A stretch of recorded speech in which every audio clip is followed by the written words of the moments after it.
اعوذ باللہ من الشیطان الرجیم، بسم اللہ الرحمن الرحیم۔ السلام علیکم میرے باب ذکر اسلامک چینل کے ویئرز۔ آج ہم الحمدللہ 20ویں پارے کا خلاصہ آپ کی خدمت میں لے کر حاضر ہوئے ہیں، جس میں سورہ نمل کے آخری 3 رکوع، 9 رکوعوں پر مشتمل مکمل سورہ قصص اور سورہ عنکبوت کے ابتدائی 4 رکوع شامل ہے۔ سورہ نمل کا رکوع 5 آیت 59 to 66۔ کوئی ہے جو ایسا کر سکے؟ سورہ نمل کے 5ویں رکوع میں اللہ نے للکارنے کے انداز میں مشرکین سے دریافت فرمایا کہ بلند و بالا آسماں، وسیع و عریض زمین کس نے تخلیق کی ہے؟ بارش کون برساتا ہے اور اس کے ذریعے حسین باغات کون اگاتا ہے؟ زمین کو جائے سکون اور راحت کس نے بنایا ہے؟ زمین میں نہریں کس نے بہائی؟ بوجھل پہاڑوں کے ذریعے زمین کو توازن کس نے بخشا ہے؟ میٹھے اور نمکین پانی کی آمیزش روکنے کا انتظام کس نے کیا ہے؟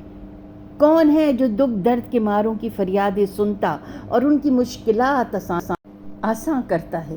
سمندر اور خشکی میں سفر کے دوران صحیح سمت کی طرف جانے کی قدرتی علامات یعنی پہاڑ، ندی، نالے، جنگلات، ستارے کس نے پیدا کیے ہیں؟ بارش کی آمد سے قبل ٹھنڈی ہواؤں کی صورت میں بشارت کون بھیجتا ہے؟ کائنات کی ہر شے کو کس نے بنایا ہے اور جو دوبارہ بھی ان کی تخلیق پر قدرت رکھتا ہے؟ آسمان و زمین سے رزق کس نے پیدا کیا؟ کیا اللہ کے سوا کوئی اور معبود ہے جو یہ کارنامے انجام دے سکے؟ نہیں، بالکل بھی نہیں۔ یہ کاریگری صرف اور صرف اللہ ہی کی ہے۔ افسوس ہے شرک کرنے والوں پر۔ رکوع 6 آیت 67 سے 82۔ اللہ کے کلام کی بے مثال عظمت۔ چھٹے رکوع میں کفار کا سوال بیان کیا گیا کہ قیامت اگر واقعی آنے والی ہے تو کب آئے گی؟ جواب دیا گیا، قیامت بہت جلد واقع ہونے والی ہے۔ البتہ غور تو کرو کہ ماضی میں قیامت کا انکار کرنے والوں کا انجام کیا ہوا۔ اللہ تو لوگوں پر بہت رحم کرنے والا ہے، لیکن لوگوں کی اکثریت ناشکری کرتی ہے۔ مومنوں کے لیے دنیا اور آخرت میں رحمت و ہدایت کے حصول کا ذریعہ قرآن مجید ہے۔ اس کتاب نے ان معاملات کی حقیقت واضح کر دی ہے جن میں بنی اسرائیل نے اختلاف کیا تھا۔ یہ کتاب آگاہ کر رہی ہے کہ قرب قیامت ایک جانور ظاہر ہوگا جو انسانوں کی طرح گفتگو کرتے ہوئے نبی اکرم صلی اللہ علیہ وسلم کے بتائے ہوئے حقائق کی تصدیق کرے گا۔ اس کی گفتگو ان لوگوں پر حجت ہوگی جو آپ صلی اللہ علیہ وسلم کی تعلیمات کا انکار کرتے تھے۔ رکوع 7 آیت 83 to 93۔ جیسا عمل ویسا انجام۔ 7ویں رکوع میں آگاہ کیا گیا کہ روز قیامت اللہ دین کی تعلیمات جھٹلانے والوں سے دریافت فرمائے گا کہ تم نے کیوں میری واضح آیات کو جھٹلایا؟ وہ ندامت کے بارے جواب نہ دے سکیں گے اور پھر جہنم میں پھینک دیے جائیں گے۔ روز قیامت سور میں پھونک ماری جائے گی اور تمام مخلوقات پر لرزہ طاری ہو جائے گا۔ وہ سب اللہ کی بارگاہ میں عاجزی کے ساتھ حاضر ہوں گے۔ جو انسان نیکی لے کر آیا اسے ایک نیکی کا کئی گنا اجر ملے گا۔ اس کے برعکس جو بدنصیب برائیاں لے کر آیا اسے اوندھے منہ جہنم میں ڈال دیا جائے گا۔ نبی اکرم صلی اللہ علیہ وسلم ہر آن اللہ کی بندگی کر رہے ہیں اور لوگوں کو قرآن کا پیغام تسلسل کے ساتھ پہنچا رہے ہیں۔ جو قرآن کی دعوت قبول کرے گا اسے اچھا بدلہ مل کر رہے گا، جو یہ دعوت قبول نہ کرے گا برے انجام سے دوچار ہوگا۔ اللہ ان قریب اپنی ایسی نشانیاں دکھائے گا کہ لوگ جان لیں گے کہ قرآن مجید اللہ کا کلام برحق ہے۔ پھر سورہ قصص کا آغاز ہوتا ہے۔ حضرت موسیٰ علیہ السلام کی ایمان افروز داستان کا ذکر ہے۔ رکوع 1 آیت 1 to 13 میں اللہ نے دشمن کو محافظ بنایا۔ سورہ قصص کے پہلے رکوع میں اللہ کی ایک زبردست تدبیر کا ذکر ہے۔ فرعون انتہائی ظالم تھا جس نے حضرت موسیٰ علیہ السلام کی قوم کو غلام بنا کر رکھا تھا۔ وہ ان کی افرادی قوت کو کمزور کرنے کے لیے ان کے نومولود بچوں کو ذبح کر دیتا تھا۔ اللہ نے فیصلہ فرمایا کہ فرعون کو اپنی عظیم قدرت کا ایک مظہر دکھا دے۔ اب حضرت موسیٰ علیہ السلام کی ولادت ہوئی تو اللہ نے الہام کے ذریعے ان کی والدہ کو رہنمائی دی کہ حضرت موسیٰ علیہ السلام کو ایک لکڑی کے تابوت میں لٹا کر دریا کے حوالے کر دیں۔ تابوت دریا میں بہتا ہوا فرعون کے باغ میں پہنچ گیا۔ فرعون حضرت موسیٰ علیہ السلام کو قتل کرنا چاہتا تھا، لیکن اس کی بیوی حضرت عائشہ سلام اللہ علیہ نے کہا اسے قتل مت کرو، کتنا پیارا بچہ ہے، ہم اسے بیٹا بنا لیتے ہیں۔ حضرت موسیٰ علیہ السلام کی ہمشیرہ ذرا فاصلے پر تابوت کے ساتھ ساتھ چلتے چلتے فرعون کے باغ میں پہنچ گئیں۔ پھر جب حضرت موسیٰ علیہ السلام نے کسی بھی خاتون کا دودھ قبول نہ کیا تو ان کی ہمشیرہ نے پیشکش کی کہ وہ ایک ایسی خاتون کو لا سکتی ہیں جو حضرت موسیٰ علیہ السلام کو دودھ بھی پلائیں گے اور پوری ذمہ داری سے ان کی دیکھ بھال بھی کریں گے۔ یوں اللہ نے فرعون کے محل میں حضرت موسیٰ علیہ السلام کی پرورش ان کی والدہ کی نگرانی میں کرانے کی تدبیر فرما دی۔ بلا شبہ اللہ بہترین تدبیر کرنے والا ہے۔ رکوع 2 آیت 14 to 21۔ دوسرے رکوع میں بیان ہے کہ جب حضرت موسیٰ علیہ السلام بلوغت کی عمر کو پہنچے تو اللہ نے انہیں علم و حکمت کی دولت عطا فرمائی۔ علم و حکمت کی یہ عطا نبوت کی تمہید ہے۔ وہ ایک روز شہر میں صبح کے وقت داخل ہوئے۔ کیا دیکھتے ہیں کہ فرعون کی قوم کا ایک آدمی یعنی قبطی ایک اسرائیلی پر تشدد کر رہا ہے۔ اسرائیلی نے آپ علیہ السلام کو مدد کے لیے پکارا۔ آپ علیہ السلام نے قبطی کو ظلم کی سزا دینے کے لیے گھونسا رسید کر دیا۔ گھونسے کی ضرب ایسی کاری ثابت ہوئی کہ قبطی گرا اور مر گیا۔ حضرت موسیٰ علیہ السلام کو اس پر ندامت ہوئی۔ انہوں نے اللہ سے معافی کی التجا کی اور اللہ نے انہیں خواب یا الہام کے ذریعے بخشش کی بشارت دی۔ فرعون تک اس قتل خطا کی اطلاع پہنچ گئی۔ اس نے حضرت موسیٰ علیہ السلام سے انتقام لینے کا فیصلہ کیا۔ آپ نے اللہ سے عافیت کی دعا کی۔ اللہ نے آپ کو مدین کے علاقے میں پہنچا دیا۔ رکوع 3 آیت 22 to 28 ایک آزانہ دعا اور اس کی قبولیت۔ تیسرے رکوع میں ذکر ہے کہ جب حضرت موسیٰ علیہ السلام مدین پہنچے تو دیکھا کہ پانی کی ایک گھاٹ پر چرواہے اپنی بکریوں کو پانی پلا رہے تھے۔ البتہ 2 لڑکیاں ایک طرف کھڑی تھیں۔ آپ علیہ السلام کی دریافت کرنے پر لڑکیوں نے بتایا کہ ہمارے والد ضعیف ہیں، گھر پر اور کوئی مرد نہیں، لہٰذا بکریوں کو چرانے اور پانی پلانے کی ذمہ داری ہمیں ادا کرنی پڑتی ہے۔ آپ نے چرواہوں کو ہٹا کر پہلے ان لڑکیوں کی بکریوں کو پانی پلوایا، پھر ایک درخت کے سائے میں آ کر اللہ سے پردیس کے بے کسی میں مدد کی یوں التجا کی، اے میرے رب تو جو خیر میری جھولی میں ڈال دے، میں اسی کا محتاج ہوں۔ اللہ نے حضرت موسیٰ علیہ السلام کی دعا قبول فرمائی۔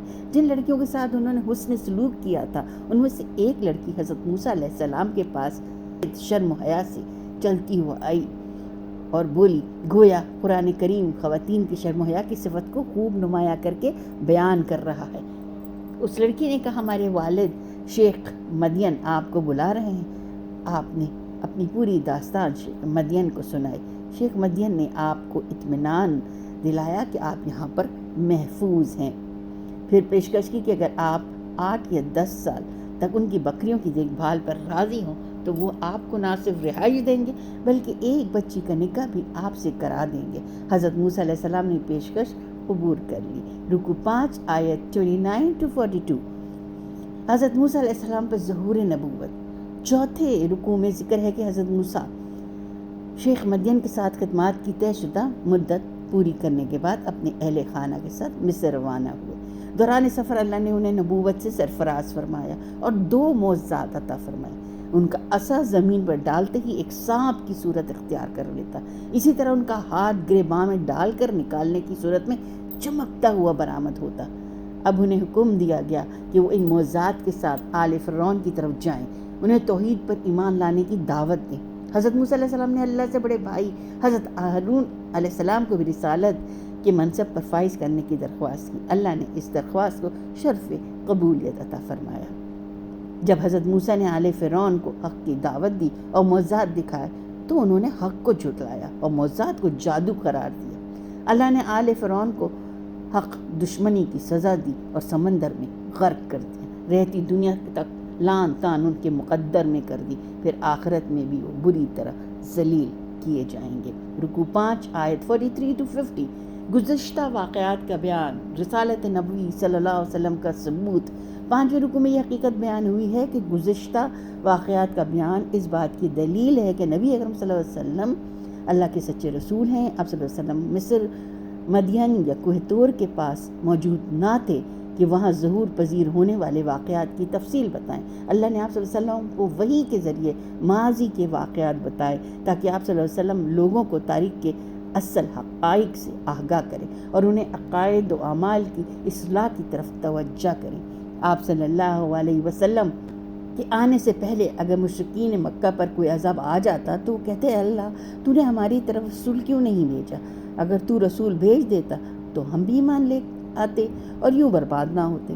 اب جب کہ رسول اللہ صلی اللہ علیہ وسلم آ چکے ہیں تو وہ کہتے ہیں کہ ان کو تورات کی طرح کی لکھی ہوئی کتاب کیوں نہیں ملی، حالانکہ اس سے پہلے یہ لوگ تورات کا بھی انکار کر چکے ہیں۔ اے نبی صلی اللہ علیہ وسلم ان سے کہیے کہ تم تورات اور قرآن کے علاوہ کوئی اور اللہ کی کتاب لے آؤ، میں اس کی پیروی کروں گا، لیکن اگر یہ آپ صلی اللہ علیہ وسلم کی بات نہ مانے تو جان لیں کہ یہ لوگ اپنی خواہشات کی پیروی کر رہے ہیں۔ جو خواہشات کی پیروی کرتا ہے وہ ہرگز کامیاب نہیں ہوتا اور اللہ ایسے ظالم کو ہدایت نہیں دیتا۔ رکوع 6 آیت 51 to 60۔ ہدایت صرف اللہ ہی دے سکتا ہے۔ چھٹے رکوع میں مشرکین مکہ کی محرومی اور اہل کتاب کے صالحین کی خوش بختی کا بیان ہے۔ مشرکین مکہ کے سامنے قرآن حکیم تسلسل کے ساتھ نازل ہوتا رہا لیکن وہ ہدایت سے محروم رہے۔ دوسری طرف حبشہ سے آنے والے عیسائی ایک ہی بار قرآن کریم سن کر ایمان لے آئے۔ مکے والوں نے ان کی توہین کی لیکن انہوں نے جواب میں صبر اور خوش اخلاقی کا مظاہرہ کیا، ان کی برائی کا جواب بھلائی سے دیا۔ عیسائی کیونکہ نبی اکرم صلی اللہ علیہ وسلم سے قبل آنے والے تمام انبیاء پر ایمان رکھتے تھے لہٰذا مسلمان تھے۔ اب نبی اکرم صلی اللہ علیہ وسلم پر ایمان لا کر گویا دوبارہ مسلمان ہوئے، اس لیے انہیں دوہرے اجر کی بشارت دی گئی۔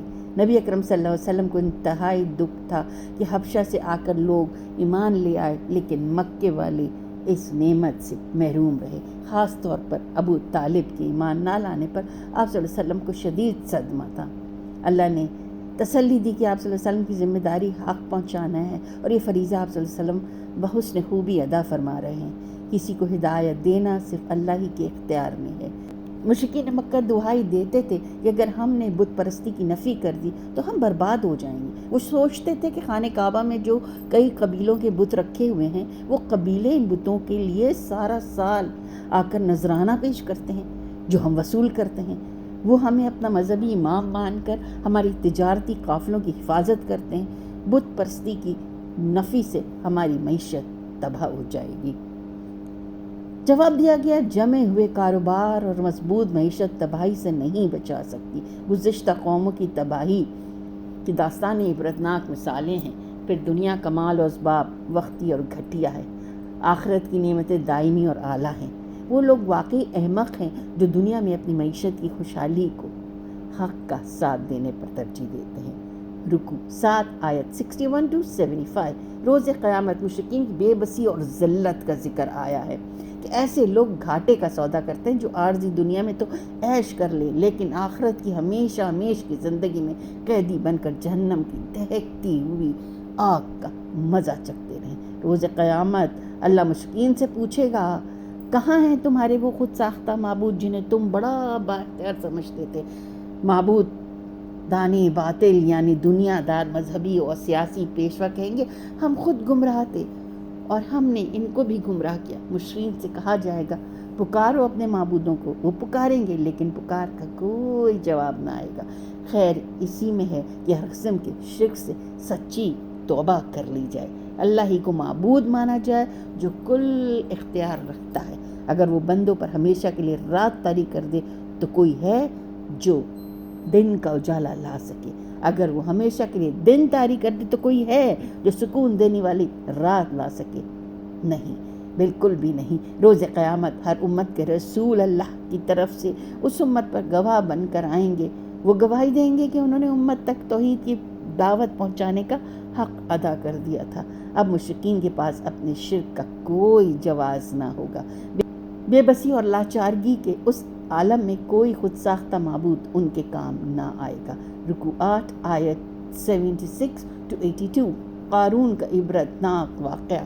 8ویں رکوع میں قارون کا عبرتناک واقعے کا بیان ہوا۔ اس کا تعلق بنی اسرائیل سے تھا۔ اس کے مال اور دولت کے خزانے انتہائی کثیر تھے۔ وہ دولت کے نشے میں تکبر کرتا تھا اور فرعون کا ایجنٹ بن کر اپنی ہی قوم پر ظلم کرتا۔ اہل خیر نے اسے نصیحت کی کہ زمین میں ناحق تکبر نہ کرو، دولت کے ذریعے خیر کے کام کرو اور ظلم و ستم کر کے زمین پر فساد نہ مچائے۔ اس نے اکڑ کر کہا، مجھے مال اور دولت اپنے علم کی بنیاد پر ملا ہے۔ کیا وہ جانتا نہیں تھا کہ ماضی میں ہلاک ہونے والی کئی قومیں دولت اور طاقت کے اعتبار سے اس سے کہیں آگے تھیں؟ ایک روز وہ پوری شان و شوکت سے شہر میں نمودار ہوا۔ دنیا داروں نے حسرت سے کہا کہ کاش ہمیں بھی قارون جیسا خزانہ عطا ہو۔ ایسے میں علم حقیقت رکھنے والوں نے کہا، نہیں، اصل خزانہ آخرت کا اجر و ثواب ہے جو نیکیاں کرنے والے مومنوں کو ملتا ہے۔ بالآخر قارون اپنے جملہ مال و اسباب کے ساتھ زمین میں دھسا دیا گیا۔ وہی لوگ جو پہلے اس کی طرح دولت مند بننے کی تمنا کر رہے تھے، اب اللہ کا شکر ادا کرنے لگے کہ وہ تباہی سے بچ گئے۔ انہیں اس حکمت کی سمجھ آ گئی تھی کہ خیر اللہ کے دیے پر راضی رہنے میں ہی ہے۔ رکوع 9 آیت 83 to 88، یہ سورہ قصص کی آخری رکوع ہے۔ آخرت میں کون سرخرو ہوگا؟ آخری رکوع میں رہنمائی دی گئی کہ آخرت کا اجر و ثواب ان کے لیے ہے جو نہ فرعون کی طرح زمین میں سرکشی کریں اور نہ قارون کی طرح فساد مچائیں۔ روز قیامت میں جو شخص نیکی لایا اسے ایک نیکی کا کئی گنا اجر ملے گا۔ اس کے برعکس جو بدنصیب برائی لایا اسے برائی کا بالکل ویسا ہی بدلہ ملے گا۔ نبی اکرم صلی اللہ علیہ وسلم کو بشارت دی گئی کہ جس رب تعالیٰ نے آپ صلی اللہ علیہ وسلم پر قرآن حکیم لوگوں تک پہنچانے کی بھاری ذمہ داری ڈالی ہے، وہ آپ صلی اللہ علیہ وسلم کو ضرور کامیابی کی اعلیٰ منازل تک پہنچائے گا۔ اللہ نے آپ صلی اللہ علیہ وسلم کو نبوت اور رسالت اپنی خاص فضل سے عطا فرمائی۔ اس کے شکر کا تقاضا ہے کہ آپ صلی اللہ علیہ وسلم اسی کے ہو کر رہیں اور کافروں کے ساتھ کوئی سمجھوتا نہ کریں، صرف اسی کی بندگی کریں، اس کے سوا کوئی معبود نہیں۔ اسی کی ذات ہمیشہ قائم و دائم رہنے والی ہے، ہر فیصلے کا اختیار اسی کے پاس ہے، اور روز قیامت سامنے ہمیں حاضر ہونا ہے۔ پھر سورہ عنکبوت کا آغاز ہوتا ہے جس میں صبر و استقامت کی تلقین کی گئی ہے۔ رکوع 1 آیت 1 to 13، صرف کلمہ پڑھ لینے سے جنت نہیں ملے گی۔ پہلے رکوع میں خبردار کیا گیا کہ لوگ یہ نہ سمجھیں کہ محض زبان سے ایمان کا اقرار انہیں جہنم سے بچا لے گا۔ اللہ آزمائش کے ذریعے ظاہر کر دے گا کہ کون سچا مومن ہے اور کون جھوٹا۔ جو لوگ آزمائشوں میں ثابت قدم رہیں گے اللہ ان کے گناہ معاف فرما دے گا، انہیں بھرپور اجر دے گا۔ والدین کے ساتھ حسن سلوک کا حکم اللہ ہی نے دیا ہے، البتہ اگر وہ شرک کرنے پر مجبور کریں گے تو اب ان کی بات نہیں مانی جائے گی۔ مشرکین مکہ کے بڑے بوڑھے نوجوانوں کو بڑے میٹھے انداز میں سمجھاتے تھے کہ محمد صلی اللہ علیہ وسلم کی بات نہ مانو، ہمارے رستے پر چلو۔ اگر ہمارے رستے پر چلنا گناہ ہے تو ہم روز قیامت یہ گناہ اپنے سر لے لیں گے۔ حقیقت یہ ہے کہ روز قیامت کوئی کسی کا گناہ اپنے ذمے نہ لے سکے گا، البتہ گمراہ کرنے والوں کو دگنی سزا ملے گی، اپنی گمراہی کا وبال بھی ان پر آئے گا اور دوسروں کو گمراہ کرنے کا عذاب بھی انہیں جھیلنا پڑے گا۔ رکوع 2 آیت 14 to 22، اس کی بندگی کرو جو رزق دیتا ہے۔ دوسرے رکوع میں آگاہ کیا گیا کہ حضرت نوح علیہ السلام نے 950 برس تک صبر و استقامت سے قوم کو دعوت حق دی۔ قوم کی اکثریت نے حق کی دعوت کو ٹکرا دیا۔ اللہ نے ایک طوفان کے ذریعے مخالفین حق کو ہلاک کر دیا۔ حضرت ابراہیم علیہ السلام نے قوم کو دعوت دی کہ اس اللہ کی بندگی کرو جو تمہیں رزق دیتا ہے۔ تم جن کی بندگی کر رہے ہو وہ تمہیں کچھ نہیں دے سکتے۔ تم نے بالآخر اللہ کی عدالت میں حاضر ہونا ہے اور اپنے اعمال کا بدلہ پانا ہے۔ جو بدنصیب اللہ کے سامنے حاضری کا انکار کر رہے ہیں وہ اللہ کی رحمت سے مایوس ہوں گے اور دردناک عذاب سے دوچار ہوں گے۔ رکوع 3 آیت 23 to 30، باطل پر اڑے رہنے کا سبب۔ تیسرے رکوع میں بیان کیا گیا کہ قوم نے حضرت ابراہیم علیہ السلام کی دعوت کو جھٹلایا، انہیں دہکتی ہوئی آگ میں ڈال دیا۔ اللہ نے انہیں محفوظ رکھا۔ انہوں نے قوم کو آگاہ کیا کہ تم جانتے ہو کہ مٹی کے بنائے ہوئے بت تمہارے کچھ کام نہیں آ سکتے، یہ رشتہ داریوں کے بندھن اور باہمی مفادات ہیں جو تمہارے پاؤں کی بیڑیاں بن چکے ہیں۔ تم باطل تصورات پر اڑے ہوئے ہو، روز قیامت تم ایک دوسرے پر لعنت کرو گے اور ایک دوسرے کو اپنی گمراہی کا ذمہ دار قرار دو گے۔ وہاں تم سب کا ٹھکانہ جہنم ہے اور کوئی تمہاری مدد کے لیے نہ آئے گا۔ انہوں نے جب محسوس کیا کہ اس قوم سے کسی بھلائی کی توقع نہیں تو قوم کو جھنجھوڑ کر ہجرت فرمائی۔ ان کے ساتھ حضرت لوط علیہ السلام بھی تھے۔ حضرت لوط علیہ السلام ایک ایسی قوم کی طرف اصلاح کے لیے بھیجے گئے تھے جس نے سب سے پہلے ہم جنس پرستی جیسے قبیح جرم کا ارتکاب کیا تھا۔ جب حضرت لوط علیہ السلام نے اس قوم کو اس بدفعلی سے روکا تو وہ اکڑ کر عذاب لے آنے کا مطالبہ کرنے لگی۔ رکوع 4 آیت 31 to 44۔ شرک کی حقیقت، مکڑی کا جال، یہ اس پارے کا آخری رکوع ہے۔ چوتھے رکوع میں 5 مجرم قوموں پر اللہ کے عذاب کا ذکر ہے۔ ان میں سے قوم لوط، اصحاب مدین، قوم عاد، قوم سمود اور آل فرعون شامل ہیں۔ اس کے بعد قوموں پر آنے والے عذابوں کی صورتیں بیان کی گئی ہیں۔ تیز آندھی جس کے ذریعے قوم لوط پر کنکریاں برسائی گئیں، زلزلہ جس کے ذریعے قوم سمود اور اصحاب مدین کو ہلاک کر دیا گیا، زمین میں دھسا دینا جس کے ذریعے قارون کو برباد کیا گیا، طوفان یہ سمندر میں غرق کر دینا جیسا کہ قوم نوح اور آل فرعون کو تباہ کیا گیا۔ یہ تمام مجرم قومیں شرک کے جرم میں مبتلا تھیں، لیکن ان کے خود ساختہ معبود انہیں عذاب سے نہ بچا سکے۔ اللہ کے سوا دیگر معبودوں سے کسی چیز کی امید رکھنا یا ان پر اعتماد کرنا بالکل اس طرح ہے جیسے کسی مکڑی کا جال بنانا۔ مکڑی کا جال جس طرح انتہائی کمزور ہوتا ہے، بالکل اسی طرح اللہ کے سوا کسی اور پر بھروسہ اور اعتماد بھی بے فائدہ اور ناپائیدار ہوتا ہے۔ اور یہاں پہ پارہ 20 کے خلاصے کا اختتام ہوتا ہے۔ آپ کو میں نے جو یہ خلاصہ ابھی بتایا، اس میں آج کل کے دور کے اوپر ہم دیکھیں تو یہ ساری چیزیں، فرعون، قارون، یعنی کہ پیسے کی، لوگوں کے پاس پیسہ ہے تو اس پہ ان کی اکڑ، فرعونیت، ظلم پہ ان کی اکڑ، جبکہ قرآن پاک میں کتنا کھلا بیان کر دیا گیا ہے کہ عذاب تو فرعون نے بھی چکھا، عبرتناک قارون نے بھی چکھا، مگر آج ہم اپنی فرعونیت اور اپنے پیسے پہ، اپنا یہ جو طاقت ہے، اس کے بلبوتے پہ کس طرح سے ظلم و ستم کر رہے ہیں، ذرا سوچئے گا۔ سوچنے کی بات ہے۔ ہم اپنے ملک کے لیے بھی، ہمارے ملک میں اپنے حکمران یا ہمارے ملک میں جو بھی طاقتور لوگ ہیں، ان کو اس قرآن شریف کے اس خلاصے سے، اس پارے سے سبق سیکھنا چاہیے۔ بہت سی جگہوں پہ فرعون کا تو ذکر ہی ہے، قارون کا بھی ذکر ہے، اور بڑے بڑے قوم سمود، قوم عاد، ان سب کا ذکر ہے جنہوں نے کیا کیا ظلم و ستم نہ سہے، اور ان کی قوموں کو پھر اللہ پاک نے نیست و نابود کر دیا، ایسا عذاب بھیجا۔ ہمیں اس عذاب سے ڈرنا چاہیے جو ابھی اللہ پاک کی طرف سے ابھی بھی جب کہ ہم پہ ہے، اگر ہم سمجھ نہیں پا رہے ہیں۔ عذاب اوپر سے آتا ہے، عذاب نیچے سے آتا ہے، عذاب گروہوں میں بڑھ جانے سے آتا ہے۔